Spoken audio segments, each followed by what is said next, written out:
A todos y todas, vamos a resolver el problema 4 del tema 9. Como siempre digo, paráis el vídeo y leéis tranquilamente el enunciado porque es importante. Bien, dice, el análisis químico de un sistema reaccionante pone en manifiesto la presencia de tres sustancias A, B, C, cuyas concentraciones en función del tiempo sean la siguiente tabla. Y nos preguntan, discutir el tipo de proceso de que se trata, calcular el tiempo de semireacción para el reactivo y rellenar las casillas vacías en la tabla. Vamos a empezar por el primero, discutir el tipo de proceso de que se trata. Nosotros estamos estudiando pues reacciones reversibles, reacciones competitivas y reacciones consecutivas, pues entre una de esas tres tienen que estar. Fijémonos en cómo evoluciona la concentración de cada una de las sustancias.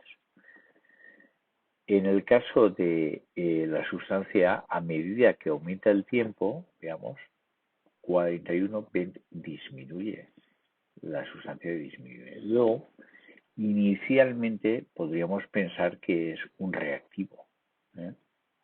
Es el reactivo de la reacción que no sabemos de qué tipo. Fijémonos en B.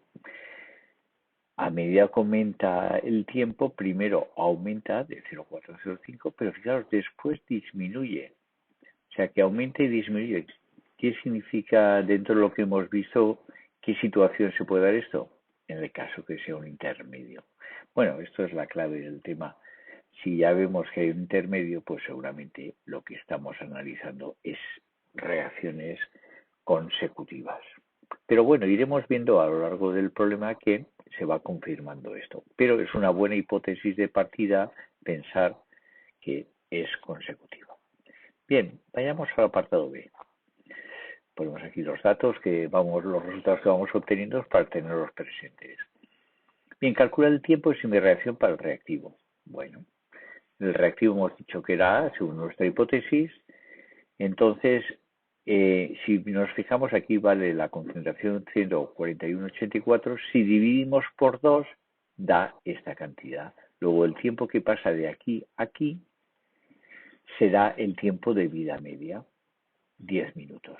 Bueno, en estos mecanismos, cada etapa elemental se considera que es de orden 1. O sea, podría ser de cualquier orden, pero nosotros estamos trabajando con orden 1. Si es de orden 1, la desaparición de A, el tiempo de vida media de A tiene que ser constante a lo largo del tiempo, no puede cambiar. Bueno, vamos a fijarnos aquí. 0,20, 92 dividido entre 2 no es esto. Pero si volvemos a ir por 2, sí que es esto. Esto es la cuarta parte. El paso de aquí a aquí implica 2 periodos de tiempo de vida media. Primero, tiempo de vida media para llegar aproximadamente a 0,10 y después llegar a 0,5. Luego, de aquí a aquí, que ha pasado 20 segundos, 2 veces el tiempo de vida media son 20 segundos, luego el tiempo de vida media son 10. Perdona, segundos, no minutos. El tiempo de vida son 10 minutos. O sea, de aquí se puede deducir también que el tiempo de vida media son 10 minutos. Bueno, pues entonces vemos que realmente es constante como debía de ser, porque esto es una reacción de orden 1. Vamos a finalizar rellenando las casillas vacías. Bueno, primera cosa que podemos ver, si nosotros aceptamos que nuestra reacción es de este tipo, pues evidentemente cuando el tiempo sea infinito, solo habrá producto C. A y B serán 0. Pues vamos a ponerlo así porque nosotros hemos hecho la hipótesis de que la reacción es de ese tipo. Después, como la estequiometría es 1, 1, 1, hemos hecho esta hipótesis de considera que la estequiometría siempre, para los problemas que estamos trabajando en este curso, siempre vamos a considerar estequiometría 1, 1. Bien, pues entonces la concentración de A más la concentración de B más la concentración de C en cualquier instante tiene que ser igual a la suma de las concentraciones al principio del proceso. Imaginemos que al principio hemos puesto una cierta cantidad de A, de B y de C, aunque lo normal es empezar por ahí y ya se descompone, pero bueno, podríamos empezar por una cierta cantidad de A, una cierta cantidad de B y de C y dejar discurrir la reacción. Bien, pues esto tiene que ser constante. ¿Y a qué número va a ser constante? Si nos fijamos en el infinito, cuando todo se ha transformado en C, solo nos queda 0,8368 de C, pues entonces, como de A no hay nada, de B no hay nada, pues bueno, este número es el que indica. Sabiendo ya que la suma total tiene que dar 0,8368, estos valores de aquí se pueden obtener muy fácilmente. A los 10 minutos la concentración de A más la de B más la de C tiene que ser igual a 0,8368, con lo cual C es esto, lo apuntamos. A los 20 minutos la suma de A de B más de C, 0,20 más 52 más C, tiene que ser igual a la misma cantidad, porque hemos dicho, claro, esto es una cuestión de un balance de materia.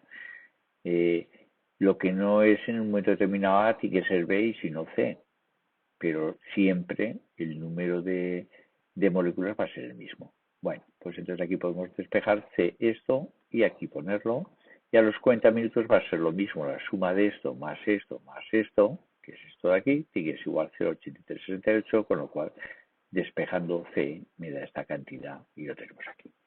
Bueno, ahora nos falta el principio. Claro, inicialmente podría tener cualquier valor, entonces no sabemos cuál es el valor. Pero si ahora nos fijamos que de aquí a aquí han pasado 10 minutos y recordamos que el tiempo de vida media son 10 minutos, significa que al pasar de aquí a aquí la concentración se ha reducido a la mitad. Y si lo hacemos al revés, si pasamos de aquí a aquí, la concentración se doblará. Luego, la concentración, el doble de esto es 0,8368.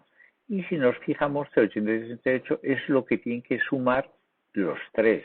Luego, si los tres tienen que sumar 0,8368, este de aquí tiene que ser 0.